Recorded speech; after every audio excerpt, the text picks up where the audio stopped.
Everyone, मैं अमिताभ शर्मा आज आपके सामने एक नया टॉपिक शुरू करेंगे जिसका नाम है बेटा मैटर। मैटर बहुत ही ज़्यादा मैटर करता है अगर आप आईओसी, ओसी और पीसी के साथ यानी कि इनऑर्गेनिक, ऑर्गेनिक और फिजिकल केमिस्ट्री के साथ एक नई क्लास में शुरुआत करने जा रहे हैं। तो आज का जो अपना पहला टॉपिक बेटा रहेगा वो क्या रहेगा? मैटर।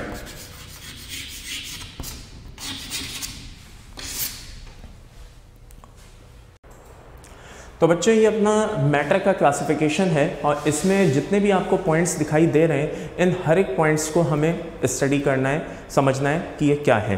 तो देखो भाई, सबसे पहले जब भी हम मैटर की शुरुआत करते हैं तो पहला मन में यही क्वेश्चन आता है कि आखिरकार मैटर होता क्या है, मैटर कहते किसे हैं।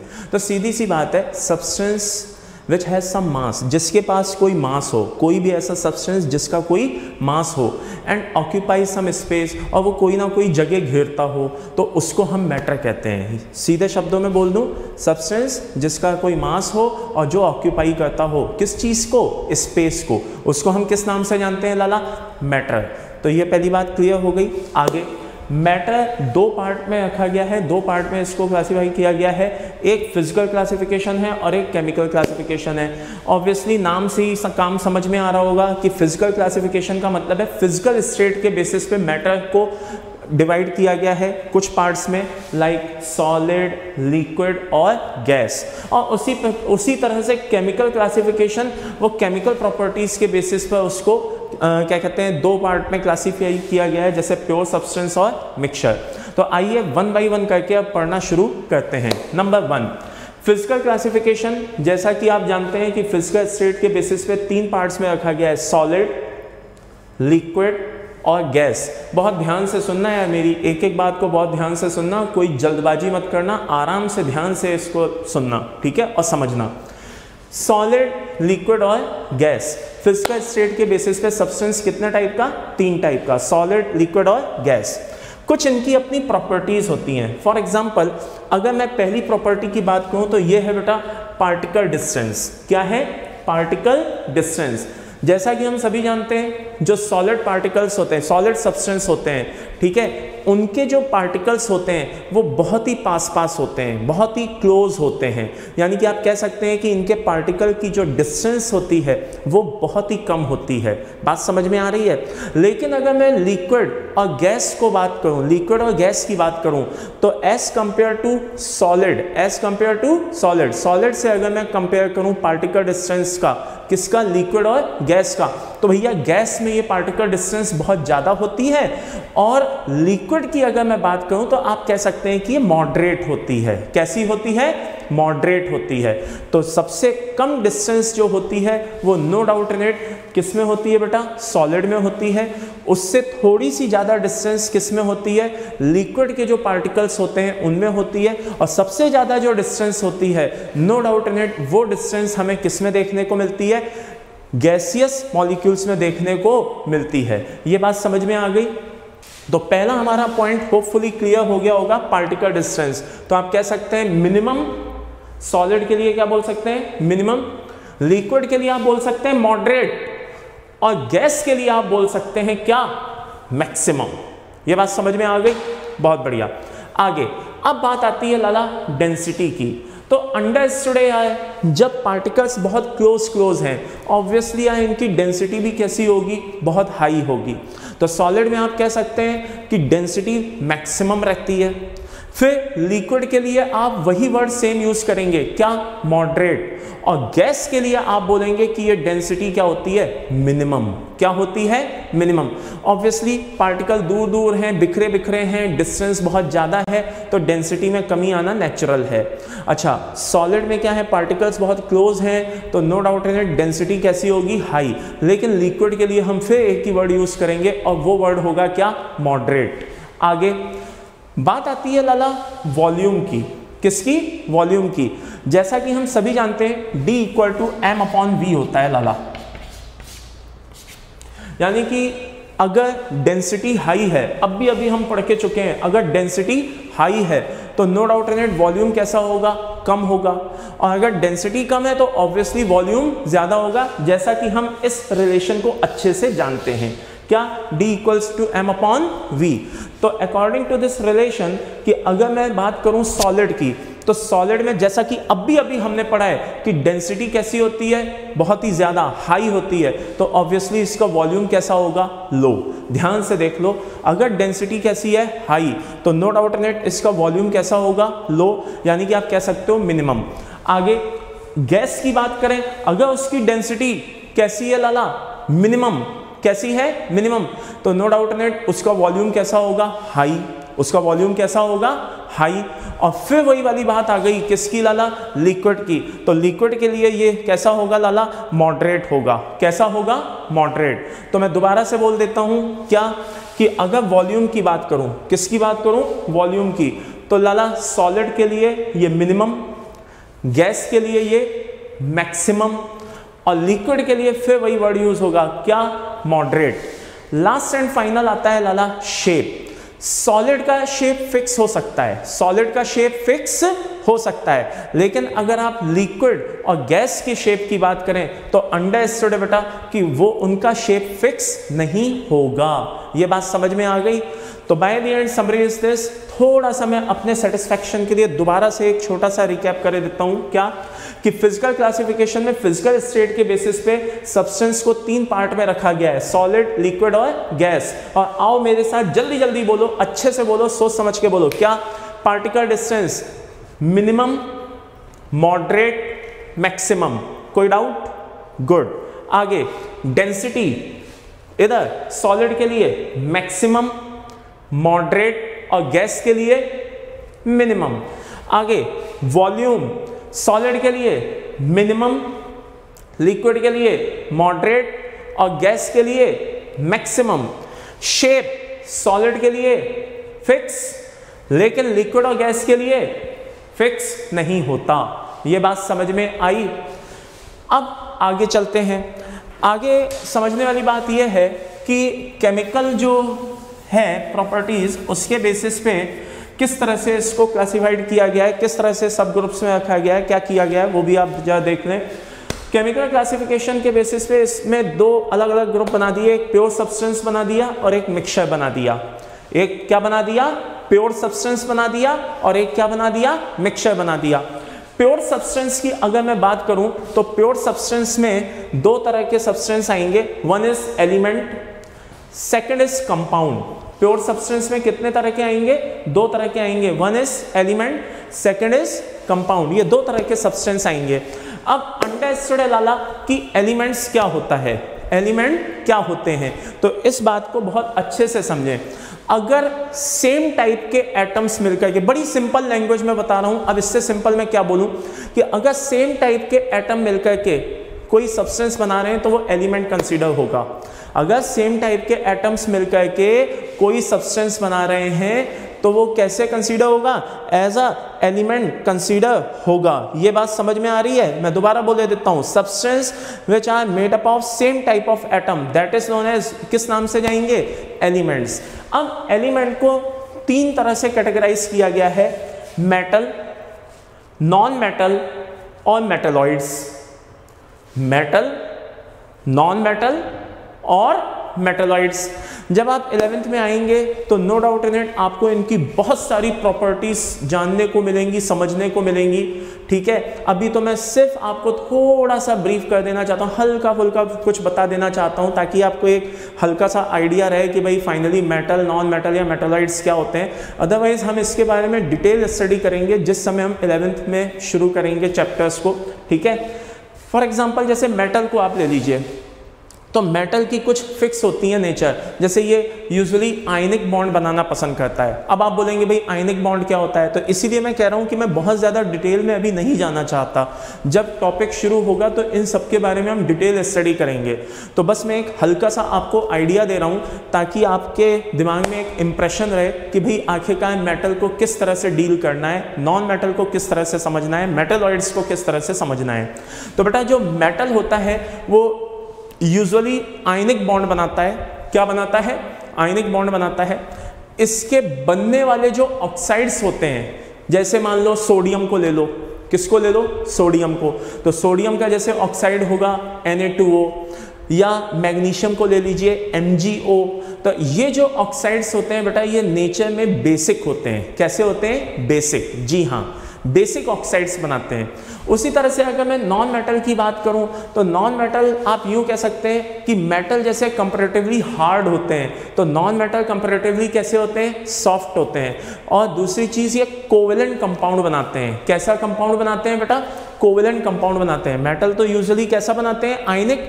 नॉन मेटल कैसा बनाते हैं? कोवेलेंट। और इनके जो ऑक्साइड्स होते हैं, ये इंपॉर्टेंट है समझना और जानना, इनके जो ऑक्साइड्स होते हैं वो नेचर वाइज एसिडिक होते हैं। नेचर वाइज एसिडिक होते हैं। अब आप आगे मेटलॉइड की बात करें, किसकी बात करें? मेटलॉइड्स की बात करें तो मेटलॉइड्स में आप ऐसे समझ सकते हैं कि इनमें कहीं ना कहीं मेटल और नॉन मेटल दोनों की कुछ ना कुछ प्रॉपर्टीज होती हैं। ये नहीं है कि मेटल की सारी प्रॉपर्टी आ गई नॉन मेटल की भी ना, ऐसा नहीं है। कुछ ना कुछ मेटल और नॉन मेटल्स की प्रॉपर्टीज होती हैं। तो आप कह सकते हैं कि ये कहीं ना कहीं इनका एक सेंटर पार्ट रहता है कि भाई ऐसे एलिमेंट्स जो दोनों तरह की प्रॉपर्टीज ऑलमोस्ट शो कर सके वो मेटलॉइड कहलाते हैं। क्या कहलाते हैं? मेटलॉइड। अगर मैं सीधी सी बात करूं तो मेटल में बहुत सारे हो गए, कुछ जैसे सोडियम, पोटेशियम, मैग्नीशियम समझ लीजिए, या कुछ हैवी मेटल्स की बात कर लीजिए, आयरन हो गया, क्रोमियम, निकल, जिंक, ऐसे कुछ भी मान लीजिए। नॉन मेटल्स भी बहुत सारे होते हैं, जैसे फास्फोरस हो गया, ऑक्सीजन, नाइट्रोजन, सल्फर हो गया, हेलोजन हो गया, नोबल गैस हो गई, ये सब आप नॉन मेटल में मान सकते हैं। ठीक है। मेटलॉइड्स की बात आती है, किसकी बात आती है बेटा?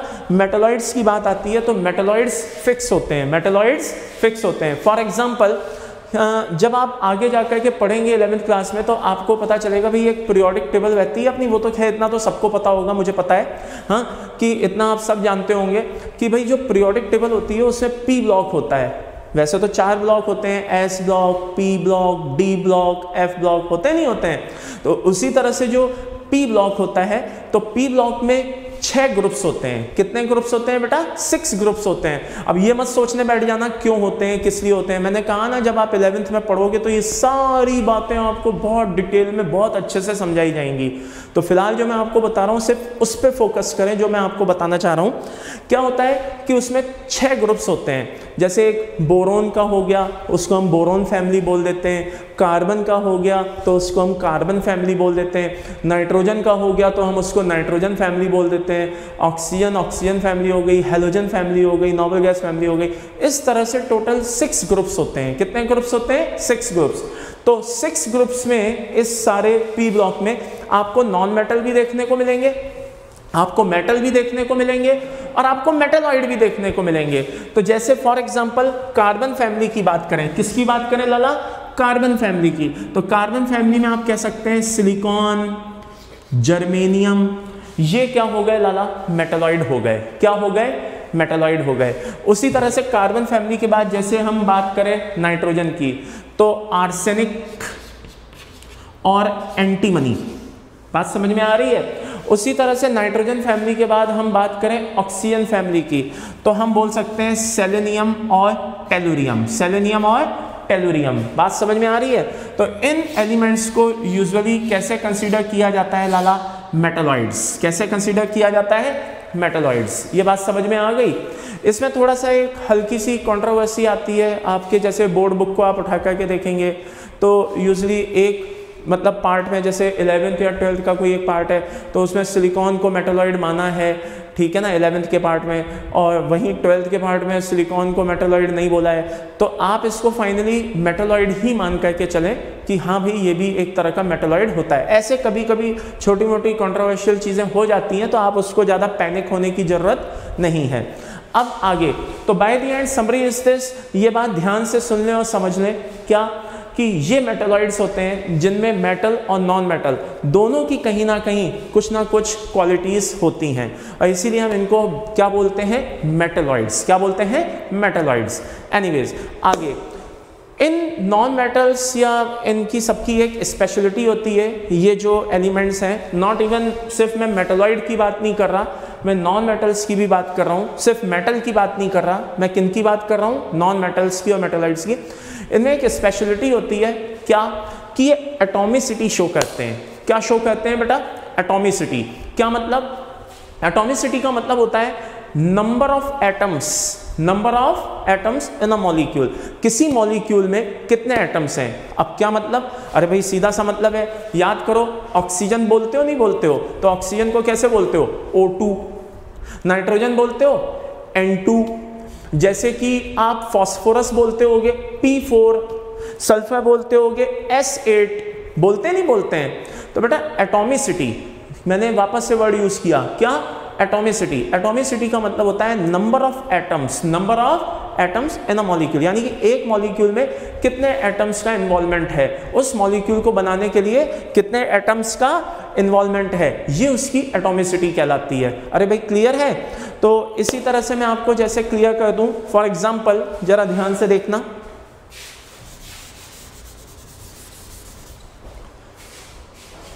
नाइट्रोजन हो गया लाला N2, नाइट्रोजन की कितनी होती है एटॉमिसिटी 2। कोई भी हेलोजन ले लीजिए, फ्लोरीन, क्लोरीन, ब्रोमीन, आयोडीन, तो नो डाउट इन इट इनकी एटॉमिसिटी कितनी होगी लाला 2। इसी तरह से सल्फर ले लीजिए, सल्फर में और एलिमेंट्स भी होते हैं, सल्फर के नीचे जैसे पीरियोडिक टेबल में और भी एलिमेंट्स होते हैं, सेलेनियम हो गया, टेलुरियम हो गया, इनकी एटॉमिसिटी अगर आप देखेंगे तो कितनी होती है 8। याद करो, अगर आप सल्फर को बोलोगे तो कैसे बोलोगे S8, बोलोगे नहीं बोलोगे। उसी तरह से आप सेलेनियम और टेलुरियम को भी कितना कंसीडर करोगे 8। इसी तरह से नाइट्रोजन फैमिली को ले लीजिए, किसको ले लीजिए, नाइट्रोजन फैमिली को। तो अगर नाइट्रोजन 2 है तो उसके नीचे फॉस्फोरस 4 होता है, P4 बोलने में आता है। फॉस्फोरस के नीचे होता है आर्सेनिक, एंटीमनी, बात समझ में आ रही है।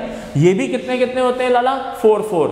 अब आपको जान के एक इंटरेस्टिंग चीज लगेगी, क्या, कि जो बोरोन होता है, क्या होता है बोरोन, बोरोन की भी एक अपनी हाल में अपने आप में एटॉमिसिटी होती है, और वो कितनी होती है 12, B12। इसको विटामिन मत समझ लेना, बात समझ में आ रही है, it is simply B12।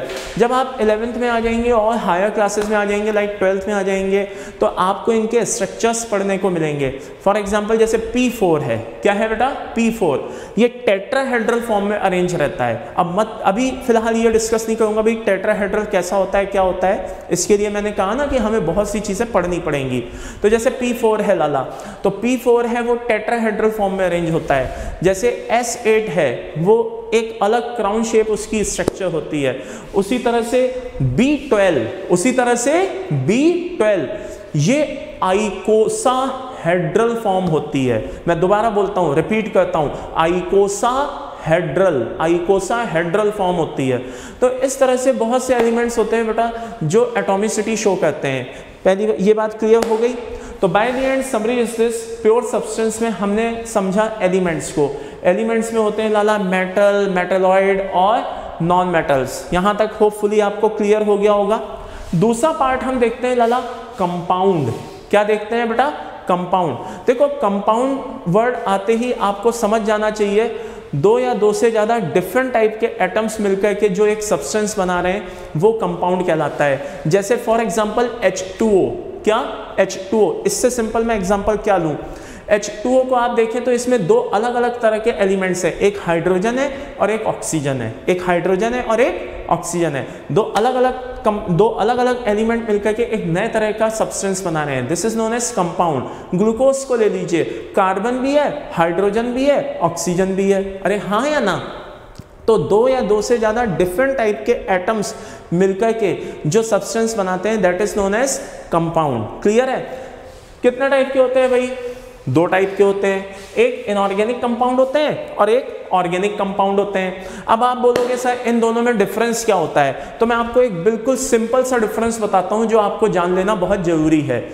Inorganic compounds होते हैं लाला जो पोलर सॉल्वेंट में सॉल्युबल होते हैं। किसमें सॉल्युबल होते हैं, पोलर सॉल्वेंट में सॉल्युबल होते हैं। लेकिन वहीं पे ऑर्गेनिक को ले लें तो वो नॉन पोलर सॉल्वेंट्स में सॉल्युबल होते हैं। बात समझ में आ रही है। फॉर एग्जांपल जैसे कि कोई भी आप इनऑर्गेनिक का कोई भी कंपाउंड ले लें तो पानी में तो सॉल्युबल होगा, लेकिन यूजुअली ऑर्गेनिक का कंपाउंड, क्या, ऑर्गेनिक का कंपाउंड वाटर में सॉल्युबल नहीं होगा। अब आपने एक चीज नोटिस की होगी कि मैं बार बार एक वर्ड बीच में यूज कर रहा हूं, यूजुअली। ये यूजुअली वर्ड मैं इसलिए यूज कर रहा हूं ताकि आपको ये बात पता रहे कि जो स्टेटमेंट हम बोल रहे हैं वो हर एक के लिए वैलिड नहीं है, मतलब है तो लेकिन हर एक के लिए वैलिड नहीं है। फॉर एग्जांपल अभी आपसे मैंने बोला कि भाई ऑर्गेनिक कंपाउंड्स हैं, वो पानी में यूजुअली क्या होते हैं, वाटर में इंसॉल्युबल होते हैं, ठीक है ना। अब आप बोलोगे सर ग्लूकोज क्या है, ग्लूकोज तो ऑर्गेनिक कंपाउंड है ना, मैं बोलूँगा हाँ है, तो सर वो तो पानी में सॉल्युबल होता है। अल्कोहल क्या है सर, अल्कोहल तो पानी में सॉल्युबल होता है। तो मैं वही आपको समझा रहा हूं, यूजुअली वर्ड का मतलब ये होता है कि जो स्टेटमेंट दिया जा रहा है वैसा होता है, लेकिन हर एक के लिए वो वैलिड नहीं है, हर एक के लिए वो वैलिड नहीं है। और इसके पीछे भी आपको बहुत ही इंटरेस्टिंग फैक्टर्स आगे जाकर के जानने को मिलेंगे कि आखिरकार ऑर्गेनिक कंपाउंड होते हुए भी, ऑर्गेनिक कंपाउंड होते हुए भी कैसे वो पोलर सॉल्वेंट में सॉल्युबल है। तो इसके लिए भी आपको बहुत इंटरेस्टिंग कुछ फैक्ट्स हैं जो आपको जानने को मिलेंगे, धीरे धीरे सब चीज़ें आपको पता चलेंगी। खैर, तो बात ये हो रही थी कि कंपाउंड कितने टाइप के होते हैं भाई, दो टाइप के होते हैं, one is inorganic, second is organic. और बेसिक सा उनका डिफरेंस है इन जनरल कि भाई इनऑर्गेनिक कंपाउंड वाटर सॉल्युबल होते हैं, ऑर्गेनिक कंपाउंड वाटर सॉल्युबल नहीं होते हैं। In another words inorganic compound polar solvent में सॉल्युबल होते हैं, ऑर्गेनिक कंपाउंड्स पोलर सॉल्वेंट में सॉल्युबल नहीं होते हैं। ये बात होपफुली समझ में आ गई होगी। प्योर सब्सटेंस के बाद अगला जो हमारा सब्सटेंस है वो है लाला मिक्सचर। क्या है? मिक्सचर। नाम पे जाओ, काम अपने आप समझ में आ जाएगा। बात समझ में आ रही है? मिक्सचर की अगर हम बात करें तो देखिए दो टाइप के होते हैं, एक होमोजेनस और एक हेट्रोजेनस। होमोजेनस का मतलब होता है कि जो कंपोजिशन है वो थ्रू आउट सेम है। होमोजेनस का मतलब होता है कि जो कंपोजिशन है वो थ्रू आउट सेम है। लेकिन हेट्रोजेनस का मतलब होता है कि कंपोजिशन जो है वो थ्रू आउट सेम नहीं है, थ्रू आउट सेम नहीं है। बात समझ में आ रही है? फॉर एग्जाम्पल जैसे आप एयर को ले लें तो वो एक तरह से एक होमोजेनस है, उसका कंपोजिशन फिक्स है। लेकिन वहीं पे अगर आप क्या कहते हैं, मान लीजिए पानी और वाटर और सैंड ले लें, वाटर और सैंड, पानी और रेत ले लें, तो ये एक हेट्रोजेनस मिक्सचर होगा। बात समझ में आ रही है बेटा? तो by the end summary is this कि होमोजेनस और हेट्रोजेनस दो टाइप के मिक्सचर्स होते हैं। एक जिनका होमोजेनस, जिनका कंपोजिशन थ्रू आउट सेम हो, हेट्रोजेनस जिनका कंपोजिशन थ्रू आउट सेम ना हो। तो होपफुली आपको ये एक छोटी सी ये नॉलेज होपफुली पसंद आई होगी, और इसी तरह के हम आगे भी आपके सामने और अच्छे अच्छे वीडियोस लाने की कोशिश करेंगे, प्रयत्न करेंगे। और हमारे इस चैनल को सब्सक्राइब करें, जो बेल आइकॉन दिया है उसको क्लिक करें और हमारे चैनल को सब्सक्राइब करें ताकि और भी अच्छे अच्छे वीडियोस आप तक इसी तरह से पहुंचते रहें। Thank you very much. मिलते हैं अगले वीडियो के साथ। Thank you.